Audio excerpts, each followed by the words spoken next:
Hey guys, welcome to another episode of Digit Talks, where we essentially talk and you listen to what we have to say in the world of technology, because you can't talk to us right now yet. Technology hasn't advanced that far. And speaking of advancements in technology, last night as of recording this episode was the Google event, where Google announced two smartphones, the new Chromecast, the Chromecast Audio, and the Chromebook Pixel C. And that's exactly what we're going to talk about. And my first question is for Varun. Varun, what does the C stand for in Chromebook Pixel C? It stands for crap, right? No? Well, actually, but they announced on stage that it stands for compact. Compact. There. I was just testing who knew the right one. Yeah, it stands for convertible. You'll notice I'm writing down notes because I'm actually, this is the first I'm hearing about it. Okay, yeah, so it stands for convertible, but okay, so let's break it down and start with, of course, the most important ones, which is the phones. Yeah. And the floor is open, I'm not going to point to anyone. So whoever's passionate about the Nexus, can start by talking about the phones. Well, I like the new Nexus. You can't devices. talk about the Nexus phones, you're an iPhone user. Prasid? But I like the... You know, nobody understood that's a Nexus, right? Oh yeah, sorry. Yeah, well, That looks like a Game of Thrones phone. Yeah, it's a Nexus 5. I have come to a Nexus 5 from OnePlus One. My OnePlus One died on me, and I don't know why I ever left the Nexus camp. We are going to link in the descriptor below the fateful night when I got my Nexus 4. It was the most exciting unboxing I've ever done. And you can take a look at that there. It was in the middle of the night, in the middle of an area called Kalkaji. Very shady unboxing. But yeah, moving on, the two Nexus 5s. So has Google finally recaptured the whole budget grade Android phone market to this? So I think Google learned a lesson, of course, with the Nexus 6. Nexus 6. But I don't think it really learned its lesson properly, because these are, I personally, I still find them crap. Because I was right. because the so-called smaller Nexus is about 20% bigger than your Nexus, and the Nexus 6P having a smaller screen is still as big as the Nexus 6. Yeah. So what the hell did Google do? No, so I agree with you that 5.2, instead of that, if they had a 5-inch screen, it would make more sense. I'd really like a 5-inch screen because it's still compact, but 5.2, well, let's get our hands on the phone to check it out. See, my point is simple. This is a 5-inch screen, this is a 5.5-inch screen, this is how big it is. Yeah. Now the Nexus 5X is bigger than this. A 5.2-inch screen which is bigger than a 5.5-inch display is just...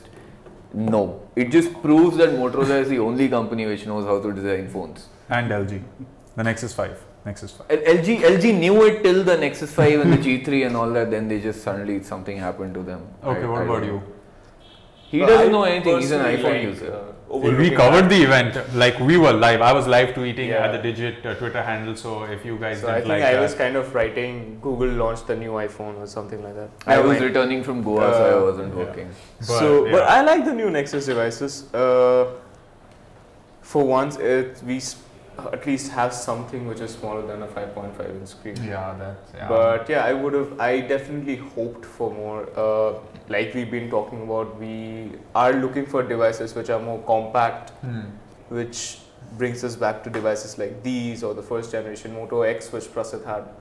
So we didn't get something like that, but the new, for instance, the Huawei Nexus 6P, one of the things which I liked is the full aluminium body and how sturdy it looked. Yeah. And I quite liked the raised camera. Yeah, I think we're going to have to get used to the fact that your phone's going to rock a little on the table because the camera is going to protrude in that slim body. If you want a thin phone with a high-res image sensor, welcome to the world of camera. I think they've nailed it when it comes to the hardware. At least with the Nexus 6P, they've done what Apple should have done, and 16 GB is no longer the entry-level variant. Please feel free to butt in anytime. Phones, awesome. Yeah, okay. But phones are not Varun's One more thing, looking at what we were discussing the last time,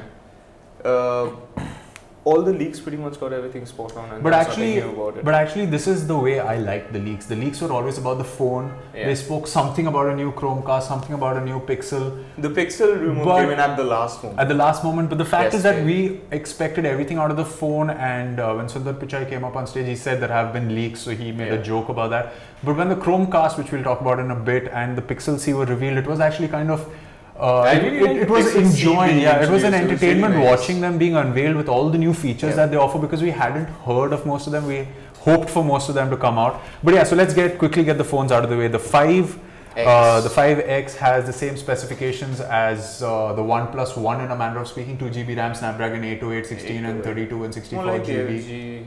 G4 LG G4. And the 6P is like the OnePlus 2 with 1 gig RAM less. Yeah, 3GB of RAM, the Snapdragon 810, 3264, $400. Yeah. Less than $400. Yeah, and the price point. Did they finally get the price point right? Because when I bought a Nexus 4 at the time, it was for 24,000 rupees at the time when flagships were priced at 45. So that was great. So the Nexus 5 the that's the lesson that Google learned here, at least don't keep the price high, because let's face it, we are asking for compact phones, the consumer doesn't want it. Yeah, we are the only guys. Actually, no, I know a lot of people who are looking for a 4.5 to 5-inch phone. Yeah, but they belong to our community, not to the people who are buying. It's a doctor, so yeah, the smart people community. Okay, yeah. What do you I didn't want to. He wants to say something about it. Phones. Okay. But tell me something. So, I'm just catching up. The only thing I really thought was interesting was this Pixel C thing that I'll ask you guys.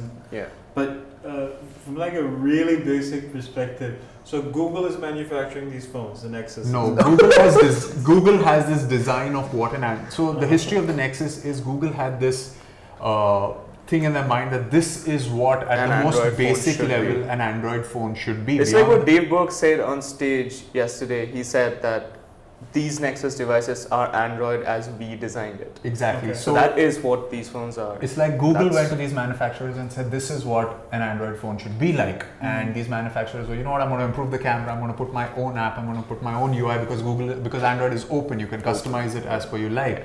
But the fact that beyond the Galaxy Nexus, which was made by Samsung, which was such a big hit in the consumer market, Samsung said, what the hell, let's just, try to release it.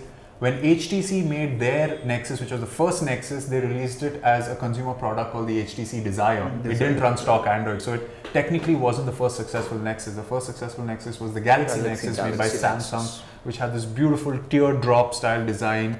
I was fortunate enough to review that phone, and it was brilliant. And I would have bought that phone if I could afford it at the time, but I just bought the HTC Desire, which was what the original Nexus was. Kind of a thing. And since then, Nexus has picked up in the consumer market. There's actually a really interesting story here in the way that, so Apple first came up with iOS and iPhones, right?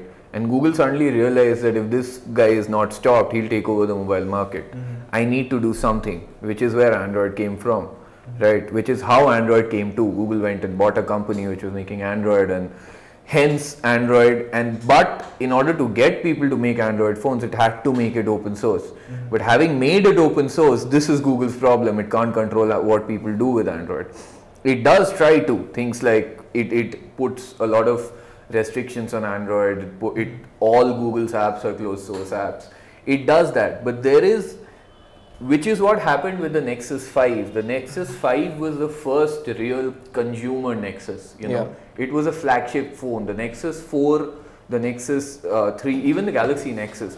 These weren't supposed to be phones that were to be sold. They were phones that were to show that this is what I meant Android to be. With the Nexus 5, it became a consumer phone. It became a flagship device which Google wants to sell. Hence, when it came to Nexus 6, it got out of hand and it raised the prices to nearly the iPhone's level, where it suddenly lost the market because nobody is going to spend $600 there. And the hardware it packed, the Snapdragon 805. Well, so there was a story starting with the Nexus 5 that it's a consumer device, and this new Nexus 5X and 6P, it proves that Google now wants to sell these Nexus phones. Of course, the consumer is also changing. I mean, you see Indian consumers wanting a Nexus phone. Okay, that's interesting. So, you're saying that this is the first time they're actually saying like this is what we're really. The first time they said it that we want to sell this phone is when they launched the Nexus 5. I'd say the Nexus 4, but that's a debatable thing. 4, 5, 4. You can debate on that. 5 was a more mass scale phone, which I personally saw with a lot of people who would have never bought otherwise gone for maybe a Sony or a Samsung. One of the main reasons for the Nexus 5 to be a consumer product is because it came with the flagship processor at the time. Snapdragon 800 at that time was the top of the line processor. 808 and 810. 810, of course, they have to make some changes to it, but 808 is not a flagship processor. Actually, 808 is just a little more powerful than the 810. Sorry, the 800. And been using. So yeah, don't buy the Nexus 5X. I disagree with that. But yeah, using the Nexus 5, I have come down from a OnePlus One which had the 808 and 3 GB of RAM and the state of the art. OnePlus One and an 801. Oh, sorry, 801? Yeah. Oh, sorry, my bad. 80. Oh, then hardly any difference. Sorry. Which is actually fine because the 808 and 801 are more or less at the same level, except the 801 has lesser cores and heats up less. And moving on from the technical debate. So yeah, we all agree the Nexus is awesome and he doesn't want anyone to buy it. But yes, we will reserve our buying guide judgment for when actually the phone does come out. Going down to like a really basic level again. So are these, first off, the new phones aren't in anywhere near as expensive as a new iPhone.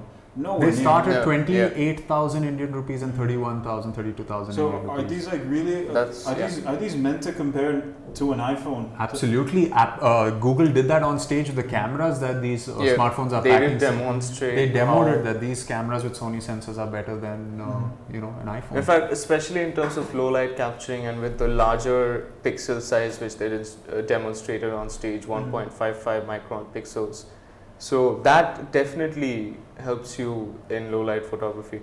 So yeah, then it begs the question: why is like a new iPhone like what is it, 86,000 rupees versus this? Because it's an iPhone. Because have you not seen that video?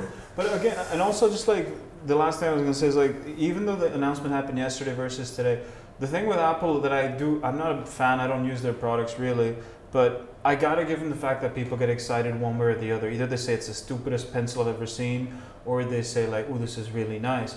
I don't sense that kind of real excitement here in a general way. Because you're going to get that excitement from a niche audience, from an audience that gets what a Nexus is, that gets what the Google ecosystem is, that understands how to exploit it in a manner that, like, I saw the Samsung Galaxy S6 Edge Plus, which I reviewed, and I'm pretty sure when he reviewed the 6 Edge or the 6, he will tell you the same thing, is that display is to die for.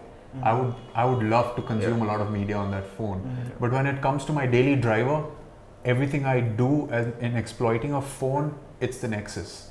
It's just at a very fundamental level it works, which is why he uses Motorola more than any other phone, is because it's still stock Android. And I think that's where Nexus 6P might capitalize with the new WQHD display. Exactly, which is why I'm very attracted to pick up the entry level 6P because it's 32 GB and it's priced a little more than the top of the line 5X. But yeah, okay, so we're short on time and we have more things to talk about. Moving on to the second device that I really like is the Chromecast. The Chromecast audio. God, that thing, And it looks nice also. How much does the Chromecast audio cost? In India, for 3,000 rupees is what the Chromecast is priced at. In the US, it's about 2,300 rupees directly converting $35. But here's the thing, more than the Chromecast, I'm excited about the Chromecast app because I anyway use a Chromecast, but everything that I wanted to do with it, I couldn't. And they've finally given you this feature where you can use your phone as a controller and keep streaming your content on the TV. The lag is something that we'll have to tell. The only thing I hate is they didn't put Wi-Fi direct in it. Yeah, but for that they put the new Wi-Fi standard. The new Wi-Fi standards and it'll use a 5G standard, right? Yeah, it is. They have 802.11 AC and 5G and everything. But the point of the matter is I still have a Netgear 1200 rupees ka router at home, which is the entry level one, and it works fine for everything. I know most of you guys will be like, oh my god, it's so horrible. But that's one of the reasons I keep saying the Chromecast is still not for India. It is. You have 802.11, but how many phones support that? Irrespective of that, the fact of the matter is that when I go to Pune and I want to show my family the fact that look, I click so many pictures of my workplace and my friends and this is what we did in Delhi and everybody's huddling around me, I just go to my grandmother's television, plug in the Chromecast, connect it to the Wi-Fi, and I'm sitting here and saying, "Dekho ye kiya tha, dekho wo kiya tha." And even when you surf through the photographs, you don't need to show them your inbox or any accidental slips. Which is actually with the new app, because initially, if you had to show your photos, you had to mirror your display and then go into photos. So if a message came that you didn't want them to see, it would still pop up on your television as a notification. Now it doesn't happen. Now it doesn't happen. It works exactly the way it does with YouTube. So when you're casting stuff on YouTube, you can actually start playing a video. It'll play on your television and you can keep browsing more videos, adding them to the library, attend a call, send a text, send an email. And the Chromecast is still, you know, the video is still casting on. And another important aspect which they added about multiple people joining one cast, even the multiple audio streaming. If you bum into my music library in a party and I'm drunk, that was exactly my plan. I actually found a really good app for that. We need to try that soon. So, and of course it's colorful, so that adds to the aesthetic value. I don't know. I don't want a red. I like the red one. Or the yellow one, which Google calls lemon. I like the lemonade Chromecast. It looks interesting. Wait, I think Varun would ask this question usually, but I will.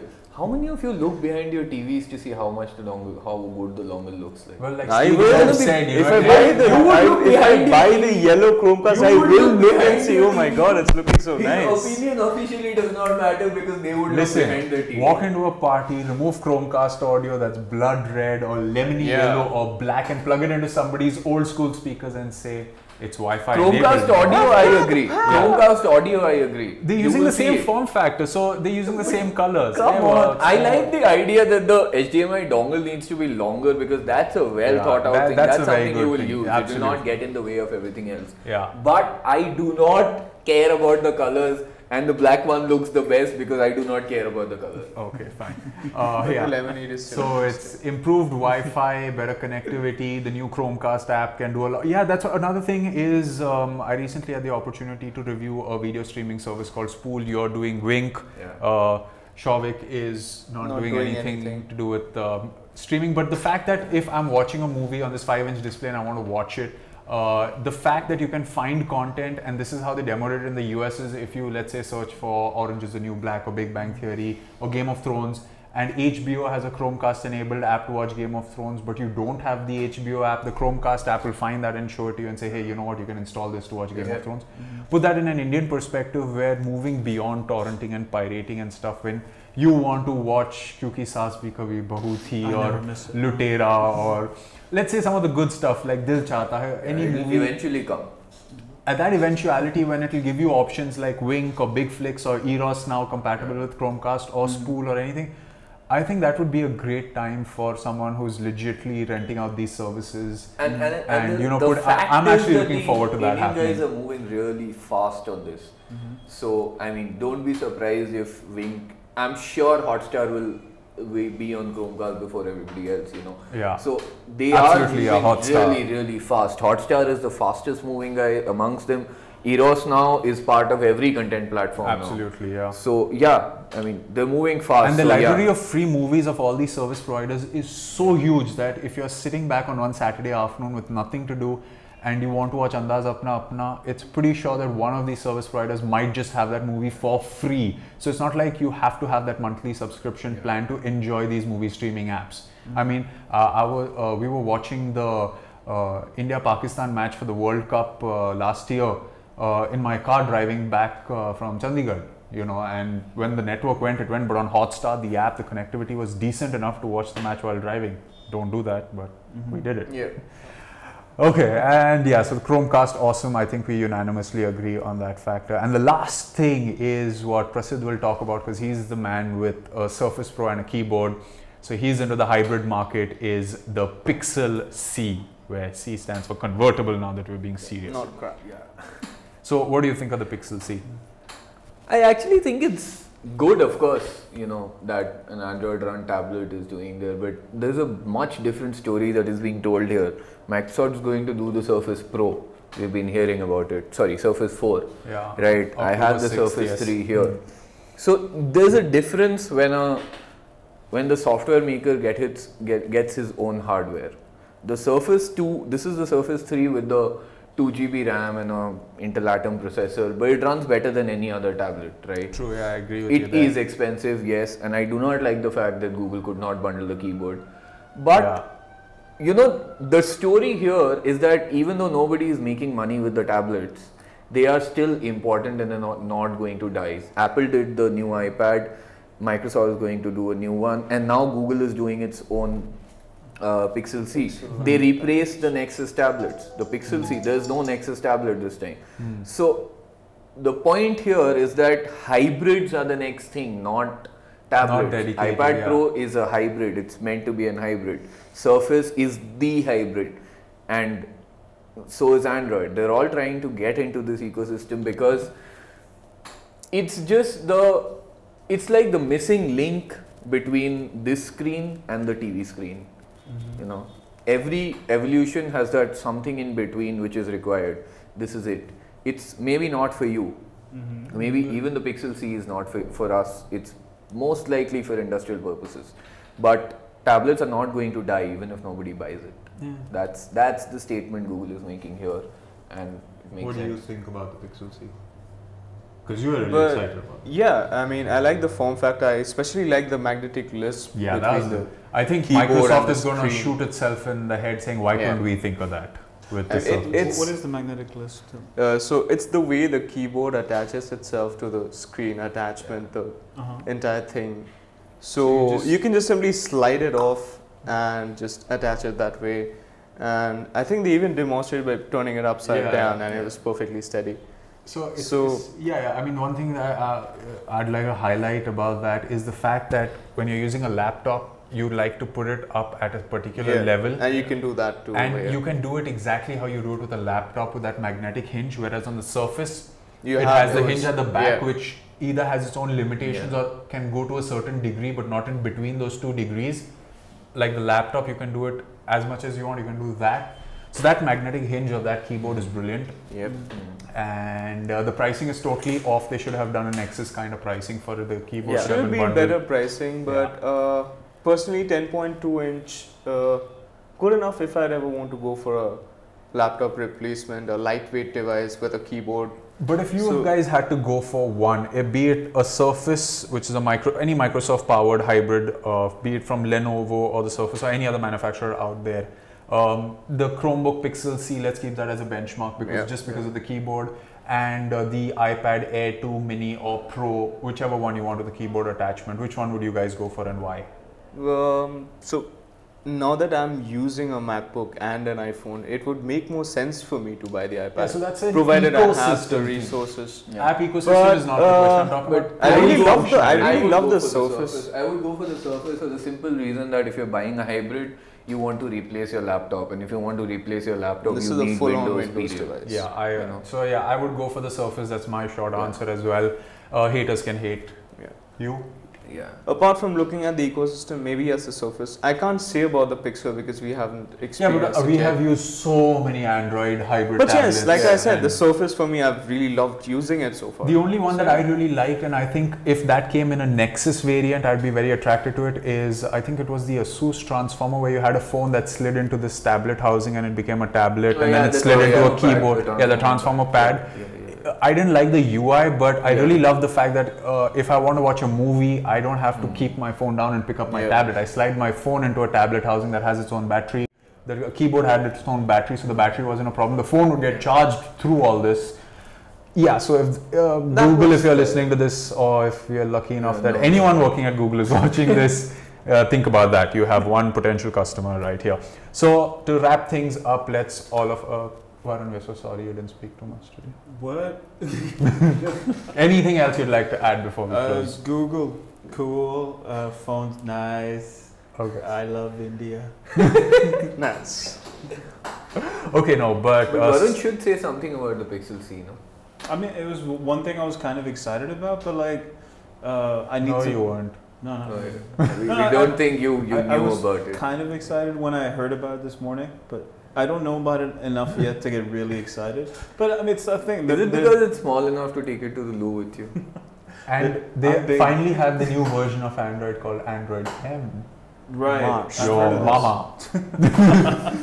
Okay. So yeah, let's rate Google's event for Android last night. It's out of a 10. 6. I'd give it a 7.5 simply because it was short, crisp, to the point. Thing. Yeah, I'd give him like 20 because like I didn't watch it. Okay, I would give it like a 9 for being short and crisp, giving more than the leaks. And I just love the Chromecast. I can't wait to order it. eBay Global Easy Buy, please put it up so I can buy it.